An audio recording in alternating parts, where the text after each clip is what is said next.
And now, Mystery Theater.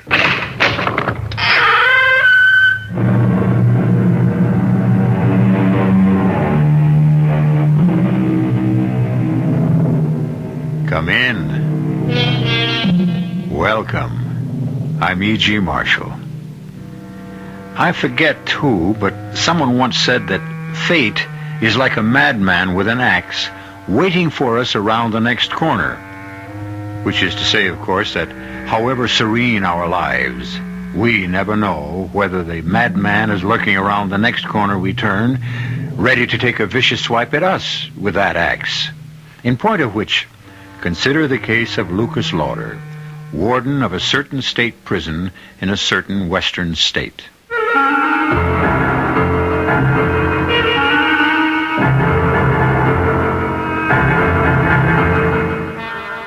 Our mystery drama, The Strange Case of Lucas Lauder, was written especially for the Mystery Theater by George Lauder and stars Robert Lansing.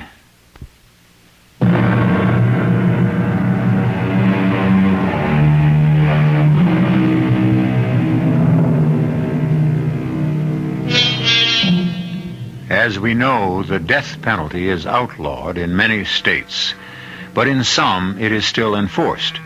In such special cases as the murder of a policeman, death through kidnapping, and or particularly vicious crimes. Our story begins in just such a state, in the condemned cell of that state's prison. You sent a message you wanted to see me, Richards? And, thank you, Warden.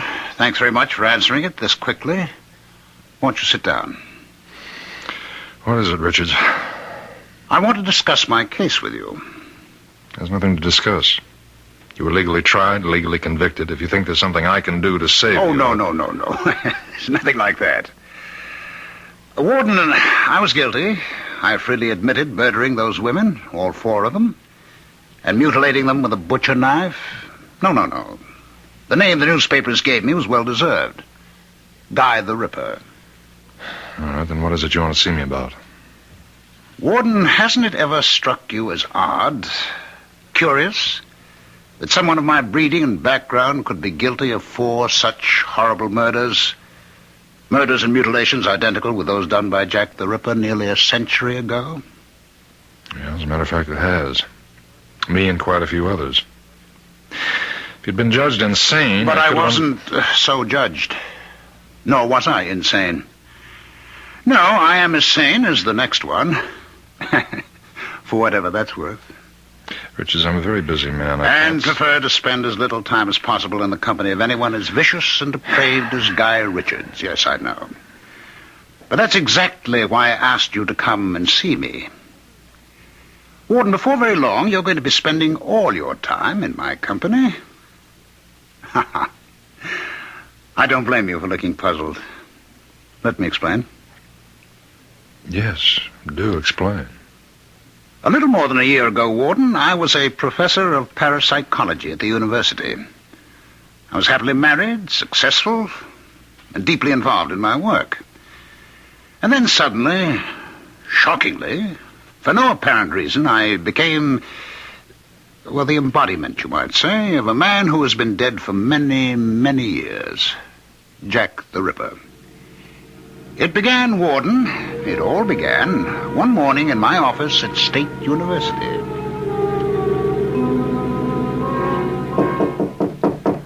Come in.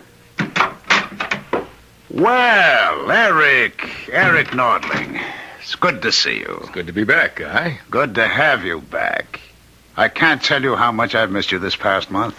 It's like missing my right arm. Oh, nonsense. I'll be frank with you. When you went into the hospital for those tests a month ago, I didn't expect I'd miss you as much at all. Well, why should you? I'm just an assistant professor. Ah, but what an assistant. You remember when you left, you and the class were analyzing those strange, gruesome murders that had taken place? The three women? You remember? I remember.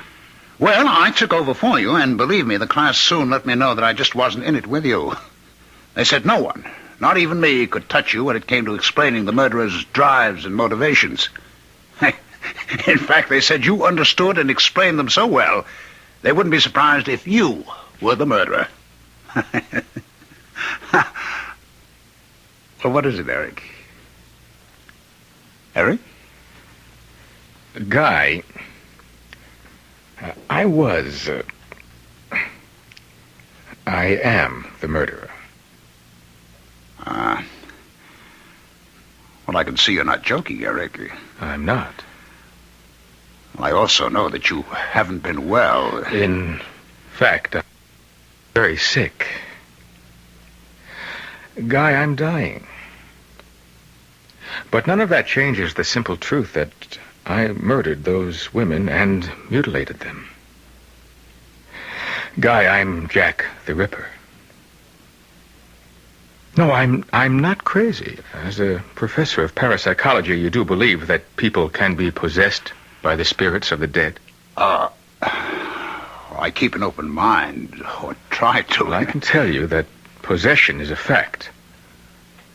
For some time now, I have been possessed by the spirit of Jack the Ripper.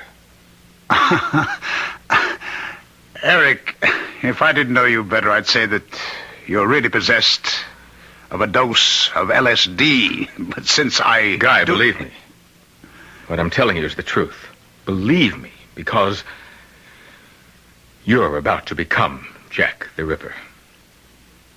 Eric, you're ill. I can tell from looking at you. You're seriously I ill. am. I'm dying. I told you that.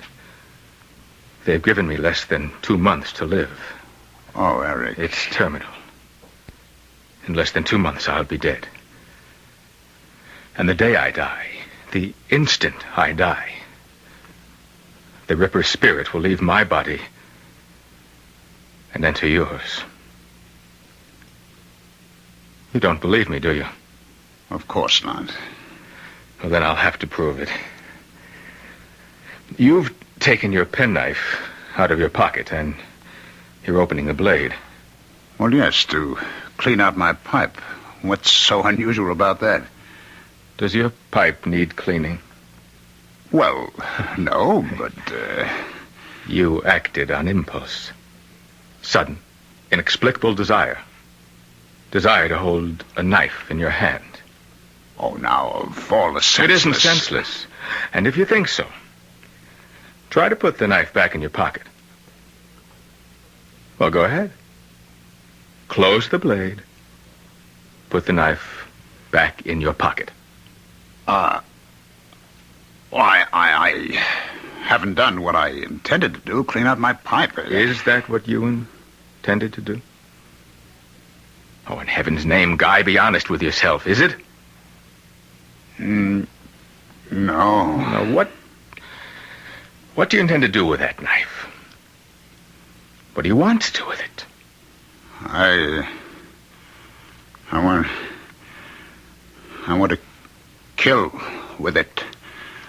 To strike and slash. What is this? What? It's Jack the Ripper. Using your body. You needed proof, and I just gave it to you. I took possession of you for a few moments. But when Eric Nordling dies, I'll become Guy Richards. Till he dies. And after that... Oh, no, it's madness. You deny you felt an overwhelming urge to strike and slash? No, but there's got to be some explanation. There is. You can pick up your knife and put it away. Or clean your pipe, if you really want to. Well, Warden, those were Eric Nordling's words. Almost his identical words. Just before he told me what I'm about to tell you. Mm-hmm. That I'm about to become Jack the Ripper. The day, the instant I die. Yes. If there's anything further you want... Now, wait, don't go. Now, look, Richards, your time is short, and Yours is. And I want to do everything I can to make the next few days easy for you. But when it comes to listening to the kind of story you just told me, I haven't the time. You don't believe it either, huh? Even I didn't. With all my knowledge of the occult, the psychic, I couldn't bring myself to believe in anything so impossible. Seemingly impossible. Nutty is the word. You think I've gone a What do they call it here? Stir crazy? No, you haven't been in long enough for that. I'm not calling it anything. I'm not thinking anything. Look, you wanted to get something off your chest. You got it off. Now, I'll be going. No, please. Richards, I don't Listen have time. for just 1 minute more. At 6 in the morning, 2 days from now, I'll be hanged for murders every bit as revolting as those of Jack the Ripper. Because I am Jack the Ripper. This body, you see, is the body of Guy Richards, once respected university professor. But I, the spirit that inhabits this body, well, I am, I assure you, Jack the Ripper. Now let me assure you, as Eric Nordling assured Guy Richards, that the very instant the rope snaps my neck, on that instant, Warden, you will become Jack the Ripper. If there's anything further I can do... And I'll prove it to you as I made Nordling prove it to Richards. Now, before you go to bed tonight, you will feel that same strong, overpowering urge, need to strike and slash with a knife. Before you go to bed tonight...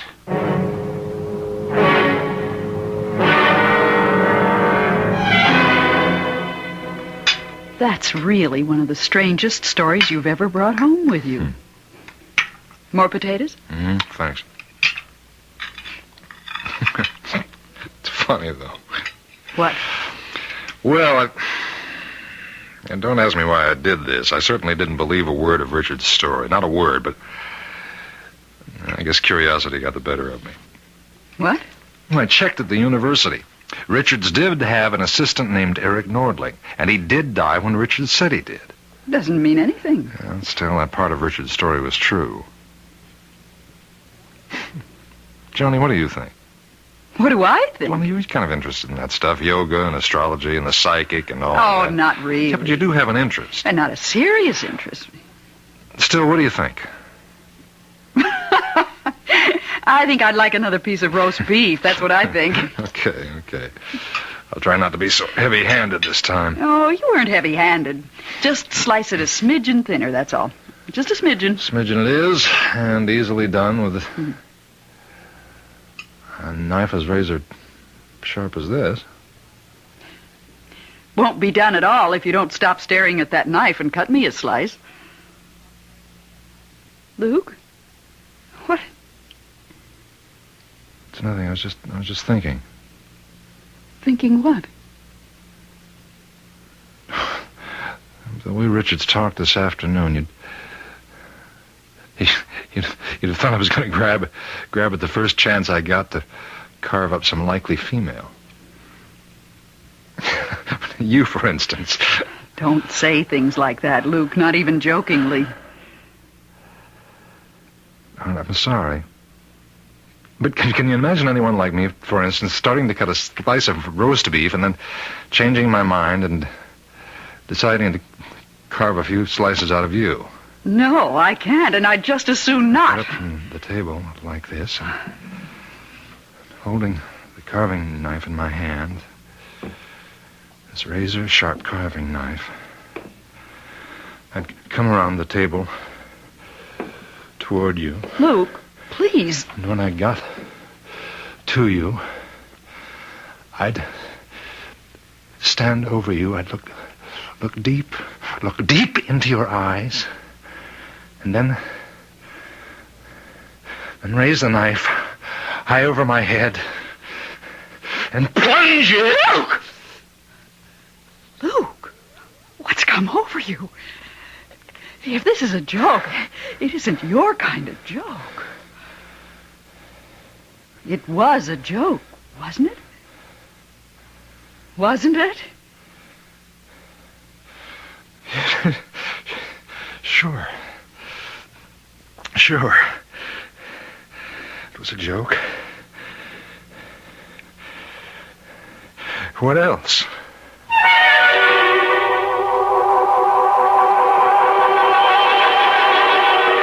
What else, indeed? What else could it be? It could be what Warden Lucas Lauder knows it was. No joke at all. That for a few moments in time, he was gripped driven by an all but overwhelming urge to strike with that knife, slash with that knife, kill with that knife. I'll return in a moment for Act 2.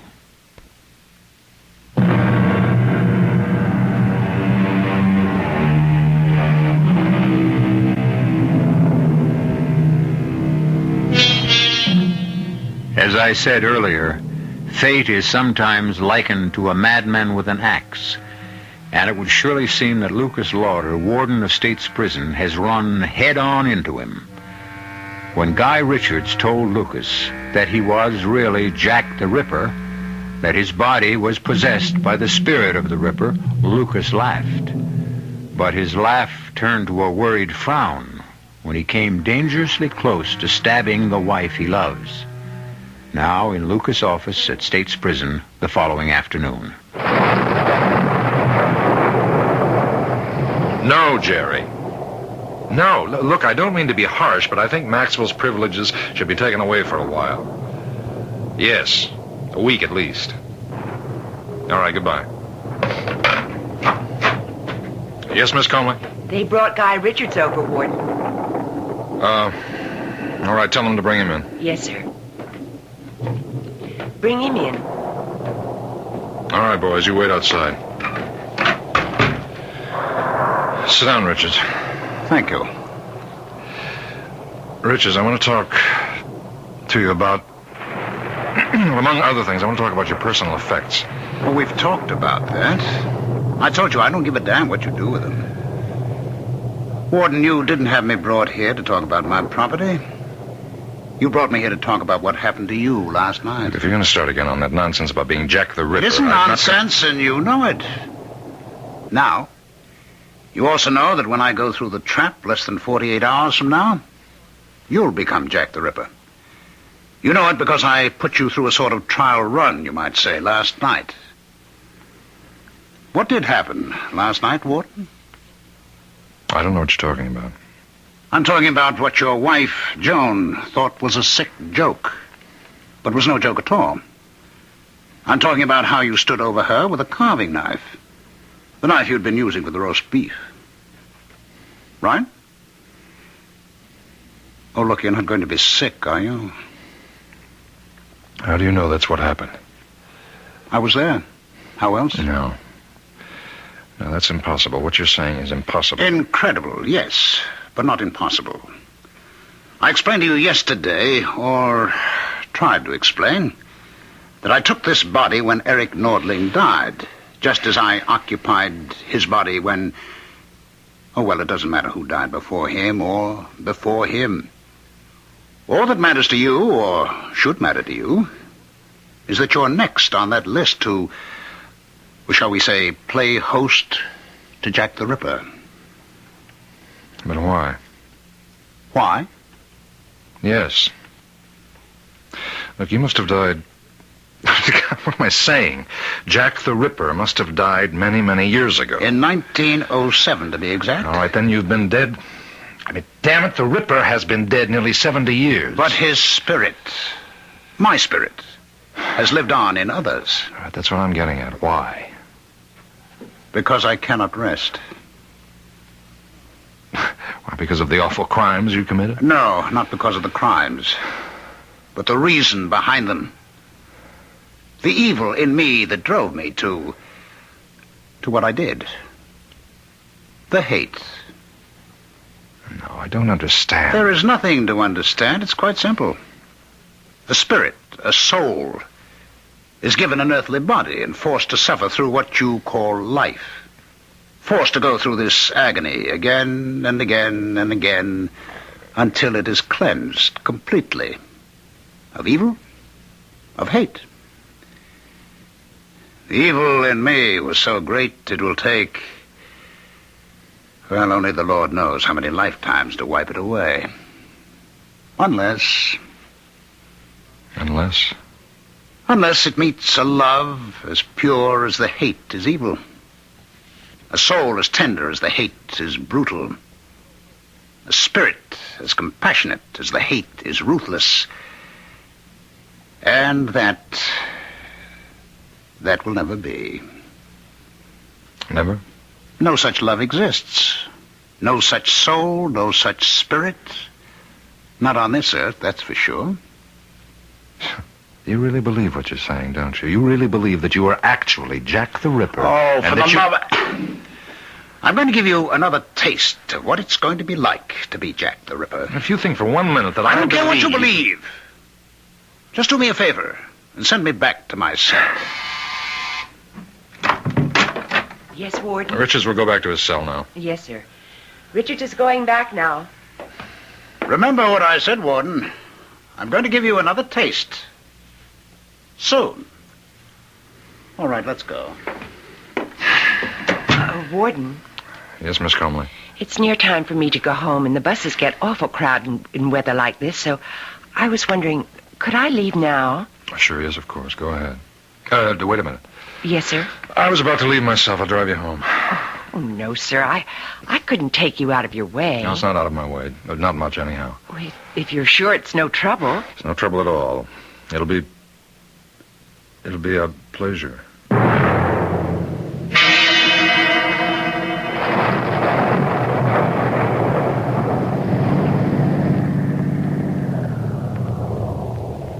Thanks, Warden.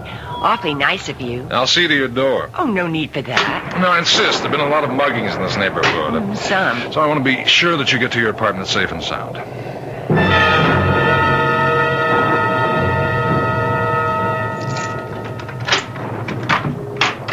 Well, thanks again. You're awfully kind. That's not at all, Miss Comley. I wonder if I might use your phone. Oh, sure. Just call home, let my wife know I'll be a little late.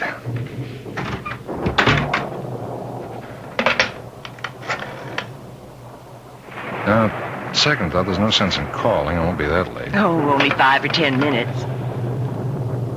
Boy, look at the rain and the wind against the window. Chills me to the bone just looking at it. Why, I couldn't give you a drink, could I, sir? No, Miss Comley, I wasn't hinting, you know. Oh, I didn't think you were, but, well, if you would like a drink. Why not? I'd love one. I keep the liquor in the kitchen. It's scotch, isn't it? Just a short one. I won't be a minute. No, I'll come with you, if you don't mind. Oh, of course not. I've never been in your apartment before. I'd like to see how my secretary lives. Oh, not very fancy, I'm afraid. It looks nice. It's comfortable. You live alone? Yes, I tried living with someone else, but it just didn't work out. Here you are. Yeah, thanks. That's good scotch. Glad you like it. Where'd you get those knives? Knives? Yeah, the knife set on the wall. Oh, those are... I don't know. I've had them so long. Why? Oh, I like knives. Good ones, that is. Those look good. Do you mind if I... Well, no. Be my guest. It's beautiful. Beautiful. Feel that edge. You don't often see knives kept in this good condition, this sharp. It's no thanks to me. I just use them, never sharpen them. Razor. Sharp. Just fit in the hand perfectly. Those are the most beautiful knives I've seen in over 70 years. Jane.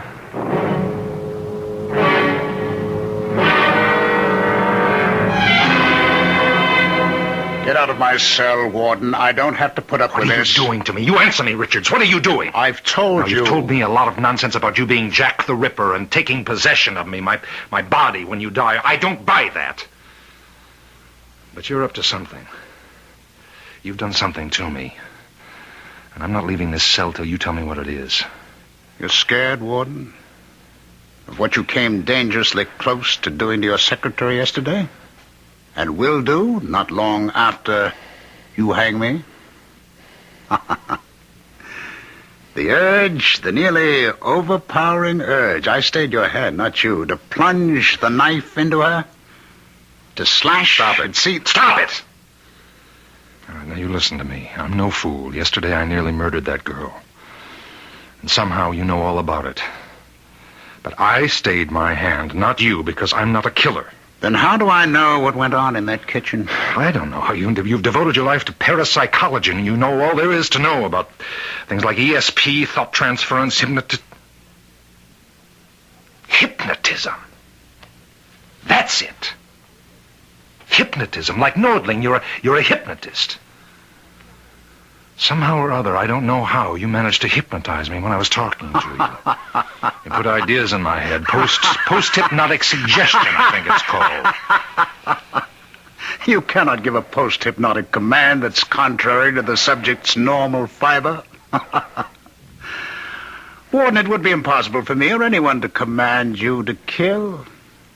It isn't in you to kill. But that will all change when I am in you. At approximately a second or two after 6 o'clock tomorrow morning. Oh, which reminds me, I have a gift for you. Here. A knife? A knife. Where did you get this? It was made for me in the prison machine shop from a soup ladle. A soup ladle carefully ground down at the edges, skillfully shaped into a knife, expertly sharpened. How did you manage to have this made? How did you manage to have this made? Calm, Warden. You know your prison as well as I, or you should, and obviously don't. Anything can be done in a prison if you know the ropes. Here, the knife. Take it. Ed. Ed? You take that knife from Richards and get rid of it. See me in my office later and you explain how he got it. Now, wait a minute. Here, give it to me. I'll get rid of it. Not until you've used it. Not until I, the Ripper, have used it. Again, and again, and again. Ed, I don't want to see this man again until his execution tomorrow morning at 6. If he has any last-minute requests, you handle them. If he has any questions, you answer them. If he wants to see me for any reasons, no. Tomorrow morning, Richards, I'll see you then, and not until then. 6 o'clock. On the scaffold, Richards.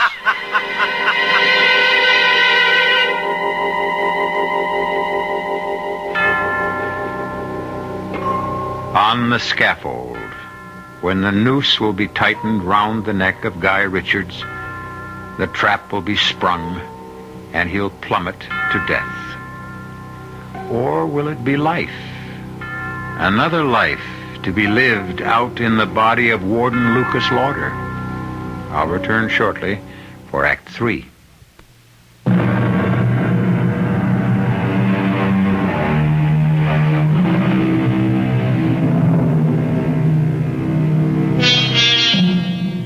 There's much talk these days about possession, the control of a human being by an evil spirit. Probably such talk has gone on since man can remember.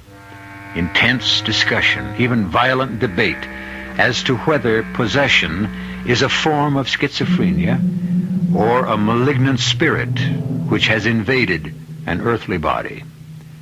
For Lucas Lauder, warden of State's Prison, it isn't a subject for idle debate, but a frightening reality.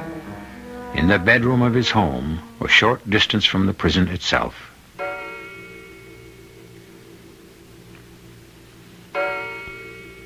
Luke? Go to sleep, Joan. Oh.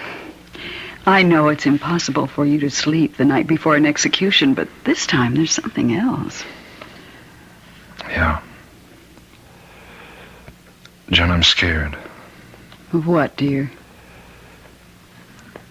I haven't just been sitting here in this chair watching you while you slept. Yes? I've been fighting an urge. A powerful urge to kill you. Kill me? Yeah, with this. Where did you get that? Richards gave it to me. Ugly-looking knife, isn't it? Somehow he managed to get it made in the machine shop and have it smuggled to him. He gave it to me as a present. It's a strange kind of present. No, it's not a present to me, Joan. It's to himself. Oh, that nonsense. Nonsense? About him being the reincarnation of Jack the Ripper. No, he is. He is. I laughed, too, at first, but he is the Ripper. In possession of Guy Richards' body. And at 6 this morning, less than 3 hours from now, he'll be in possession of mine. Luke, darling, you can't be serious. You don't really believe that. After what's happened, I'd be a fool if I didn't. What has happened?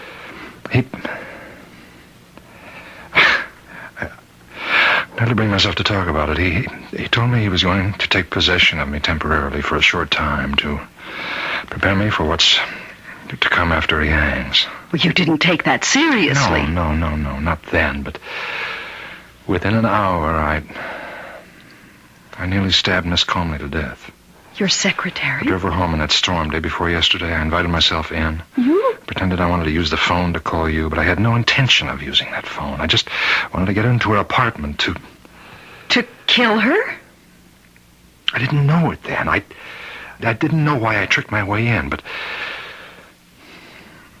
Well, then I sort of led her into offering me a drink, and I went with her into the kitchen where she keeps the liquor.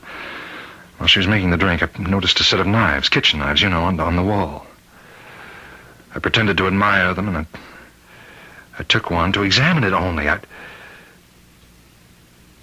I wasn't examining it. I was thinking...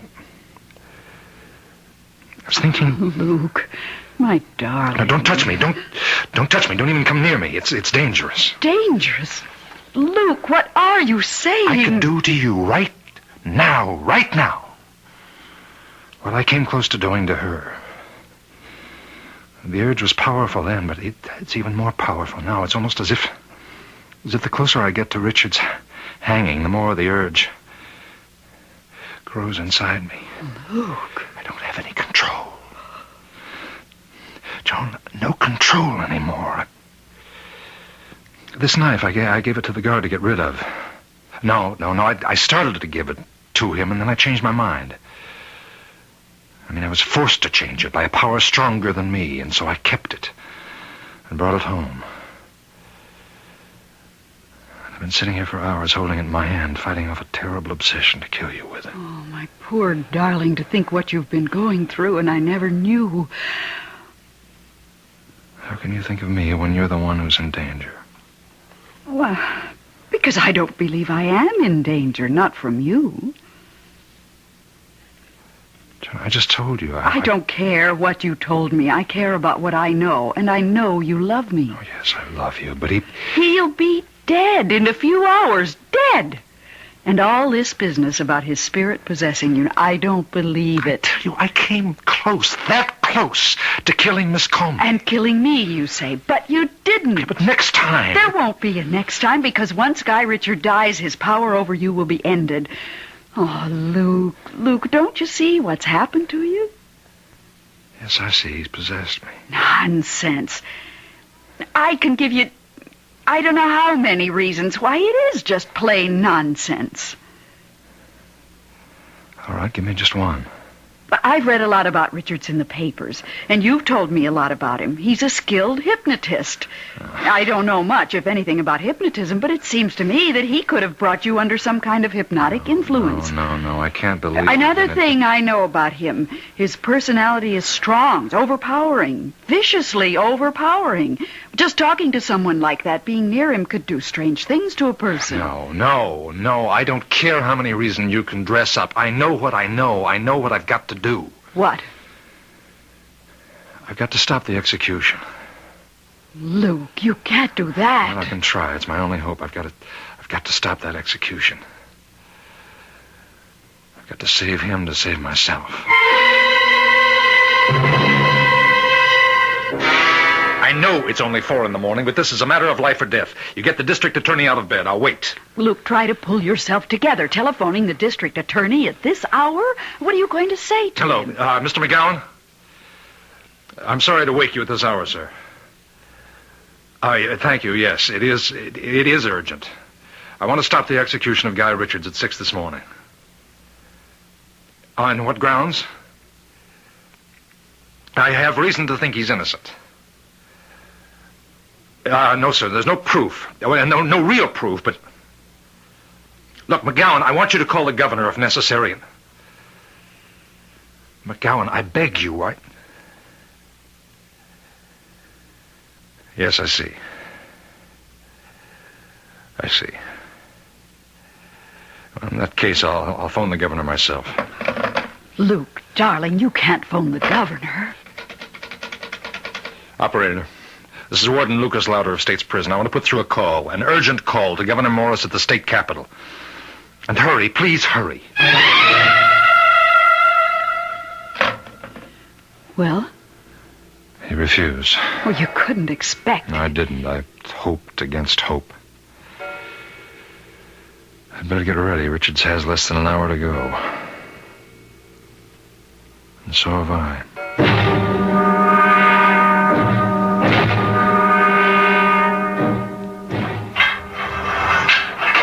It's time, Richards. You're telling me. If you're ready. Question is, are you? Come on, let's go. You look tired, Warden. No sleep, eh? Well, don't worry about it. You'll sleep just fine tonight. The Ripper always sleeps well. Afterward. After what? Having killed. Well, I didn't know there'd be an audience to see the end of Guy Richards. The press. Straight ahead to the scaffold, Richards. You're sweating, Warden. Calm down. Make you feel any better, there's no pain to this. Over in an instant, you know. I've been through it once before. The man whose body I took before Eric Nordling's. Well, here we are. A moment in destiny. For us both. All right, Ed. Oh, do we really need the hood? Well, yes, I guess we do. Spare the feelings of our audience. Go ahead. Just, one thing to say, Warden, before you pull the trap. Yes? This isn't goodbye. I'll be with you again soon.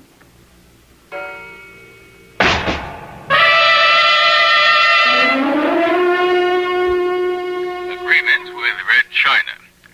That's the latest news from the nation's capital. Guy Richards, the notorious Guy the Ripper, was executed this morning at State's Prison. That's enough news for one day. I'm for bed. You, Luke? Luke? What? It's after 11. Time for bed. Oh. Yeah, Joan. Yes, dear? Where did you put it? Put what? The knife. Come on, don't look at me as though you didn't know what I was talking about. The knife Richards gave me. I know what knife you're talking about, but I don't know why you're asking me where I put it. You didn't take it? I put it in the top drawer of this table. You saw me put it there. I put it there so you could get rid of it. You didn't? No. I can't believe you'd take the chance to... You didn't. The knife is here. Yes, it is. Look, I gave you a chance to get rid of it. Why didn't you? Why didn't you? If you wanted to be rid of it, why didn't you simply throw it away? I don't know. I think I do. You were testing me, testing my love for you. Testing your love? If I had done what you thought I'd do, it would have shown that my love for you isn't as strong as I said it was. And it's quite possible you really might have tried to kill me. You could always get another knife. Yeah, but thanks to you, I have this one. Then use it, if you can. What? Luke, we're going to come to this sooner or later. I don't know how Guy Richards persuaded you he was Jack the Ripper, and that he would possess you once he died, but he did. You said last night that the urge to kill was growing stronger in you, and you were convinced once Richard was hanged, it would become so strong you'd never be able to control it. It's been doing that all day. It's growing in me. Filling me with a need, a lust to take this knife. I know. And unless this obsession of yours is smashed now, right now, you'll kill. Sooner or later, you will kill. Well, if you're going to do it, do it. Do it. And get it over with. You're taunting me. You're taunting me because, like all women, you have contempt for me. I love you. Oh, you're lying. You don't love. You don't know the meaning of love. Hate? Oh, that's something else again. That's something you know all about. You think I'm not on to you, all of you? Well, let me tell you something. I've spent months, years watching you and the likes of you. Luke, boy. Playing your little tricks, luring men, and... Oh, don't think I didn't see you today, this very day in Leicester Square, flaunting your charms. Leicester Square? Leicester Square, Piccadilly, Fleet Street, wherever you could sell yourself. Luke, now snap out of it. Pull yourself together. You look about you. Take your last long look before you die. You see that gas light at the end of the alley? Well, you see it for the last time. Gas light? Listen. You hear the carriages and the coaches, the horses, for the last time. And then feel. You feel the point of this knife against your throat. Feel the cold steel against your skin before the Ripper plunges it deep into your dirty little neck. Plunges it now! I can't. I want to.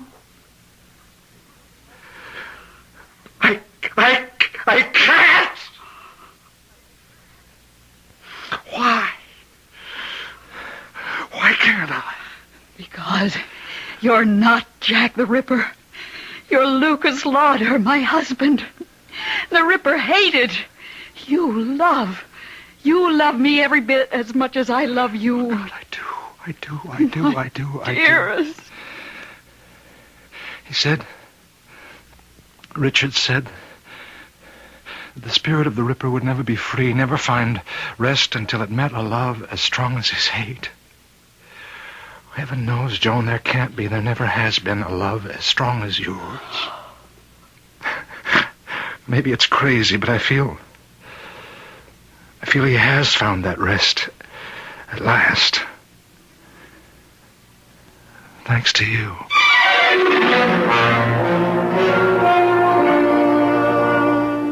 Well, if you're puzzled by this strange happening to Lucas Lauder, you've got nothing on me. Did Guy Richards in some way place Warden Lauder under an hypnotic influence? Did Richards believe he was truly Jack the Ripper? Was he? What do you think? I'll be back shortly.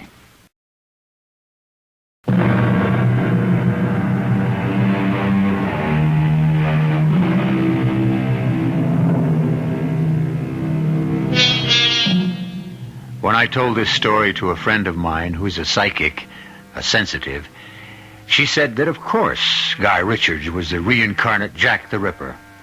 Another friend, a psychiatrist, said, nonsense, a clear case of a split personality. Which is right, I don't know. Maybe the truth lies somewhere in between. Wherever it lies, it makes a good story. I hope you enjoyed it. Our cast included Robert Lansing, Linka Peterson, Ralph Bell, Ira Lewis, and Patricia Pearden. The entire production was under the direction of Hyman Brown. This is E.G. Marshall inviting you to return to our Mystery Theater for another adventure in the macabre. Until next time, pleasant dreams.